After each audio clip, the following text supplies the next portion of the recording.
that was one thing I was thinking about last night, actually, when I was reading through some of the stuff and looking at it being on Discovery. Obviously, that's one of the major changes, is that it's totally changing where it's going to be broadcast. And I do feel like, obviously, Red Bull have done a fantastic job. Like, they really have. But it has also, looking at this from the outside, looking in on mountain biking as if I wasn't a fan, I didn't know anything about it, has been in its own little echo chamber of only being on one platform, which only really ever attracts action sports and adventure sports fans. Whereas now you go on this platform, Discovery, and you go on there, you look at the list of sports that they've got listed, it's like everything's on there basically, plus you've got all of the, I guess, other Discovery stuff that is on there. So it is hopefully going to bring it more to the mainstream. That's what I'm hoping. That's from the outside looking in, being able to say to your parents, oh yeah, you can watch it on Discovery Plus, is a lot easier than saying, yeah, you can watch it on Red Bull TV, you have to go to a website.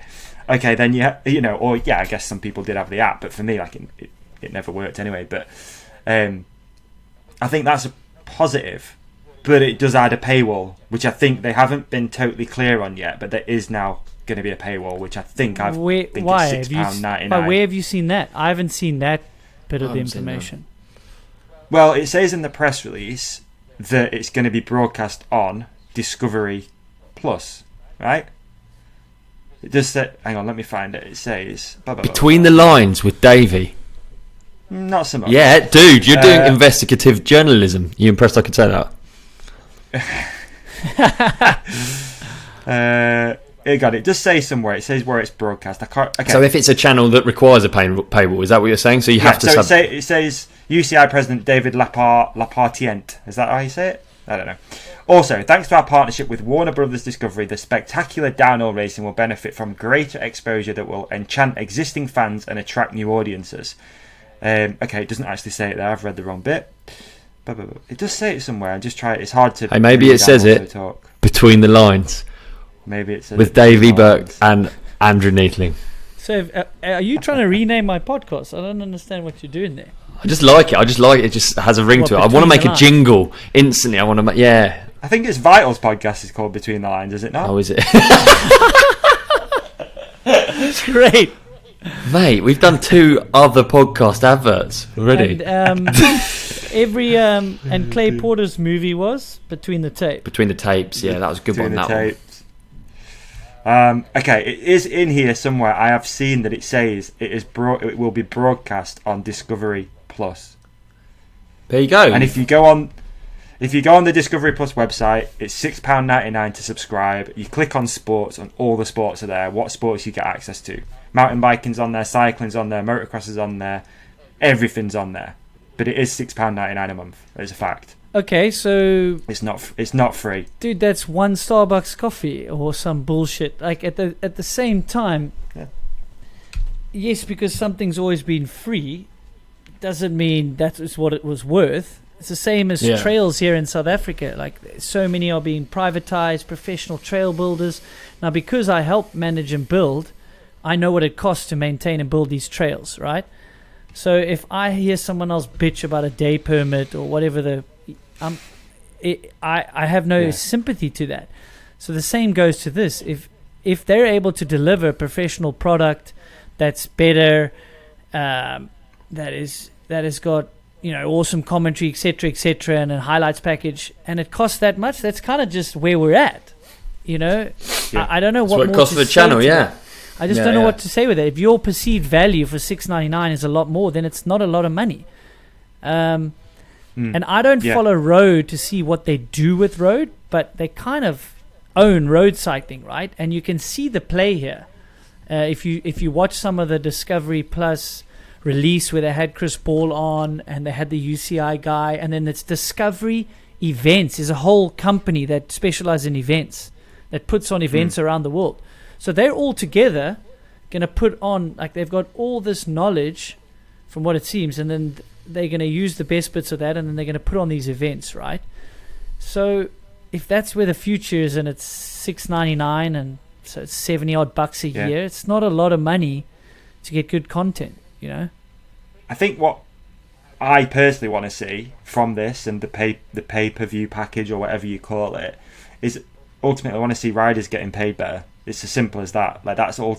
Yes, we want the sport to grow, but that's got to fuel these athletes being there and it being worth their while being there. We spoke about on the last episode a little bit with Tarni about how literally it will cost you money to go racing downhill if you don't make the top, whatever it is, 5 probably. And that's ultimately, okay, let's say they are making $6.99 off all these subscribers, and I don't know how many people that get to subscribe to Discovery Plus, but ultimately it's a decent chunk of change that needs to be invested back into the actual product, which is the riders. So is that what? Would you agree, or am I off on that? Is that what some of the worry is from the riders? It's my personal worry a little bit. Like, I was looking, Ollie and we shared I don't know if you've seen it, Needles, the prize breakdown for next year, and it's pretty much the same as 2022, which is all right, whatever.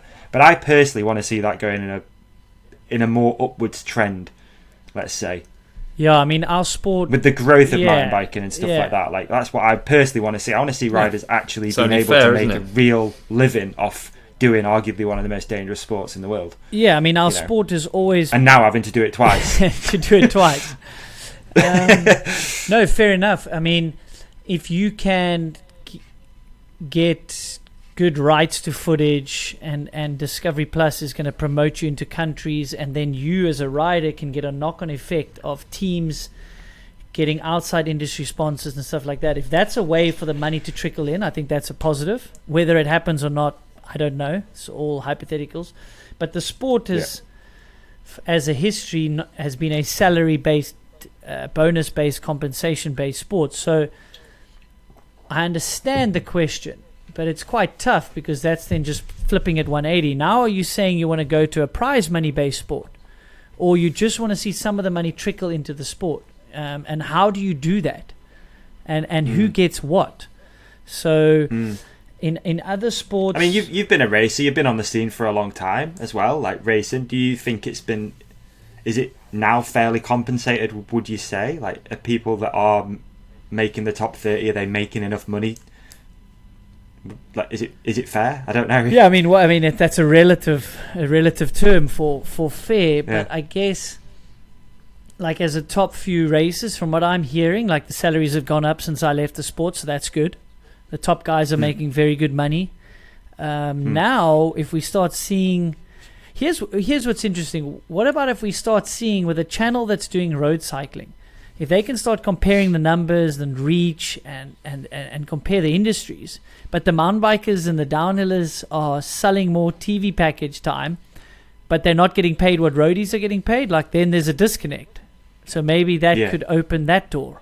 I don't know. Probably the same with XC as well. Off the top of my head. I know we're looking at it more from a downhill side, but probably the same from XC as well. Yeah, and for sure. So in other sports, there's TV packages which get sold, and then there's a league. In Premier League football, those leagues, depending on your ranking, and F1, from what I hear, yes, there's a lot of money being made, and then depending who you are in the paddock, you get some money back. But that's a totally different sport. I don't know the economy of downhill to even comment on that. That would be flippin' cool, though, in the future, couldn't it? Right? That would be cool. Definitely. Hey, we've sold this TV package, we've sold advertising, and for that, if you're a top 30 trade team or you have riders, you get a little bit of help with expenses or whatever it is. Like, there's a pie, it's growing, let's share it a bit. That would be cool, but we might be dreaming asking that question. I don't know. Did you enjoy this clip? If so, please like and subscribe. The full episode is available by hitting one of the links on the screen right now, or type The Ride Companion into your favourite podcast app. We've even put links in the show description for you. Cheers!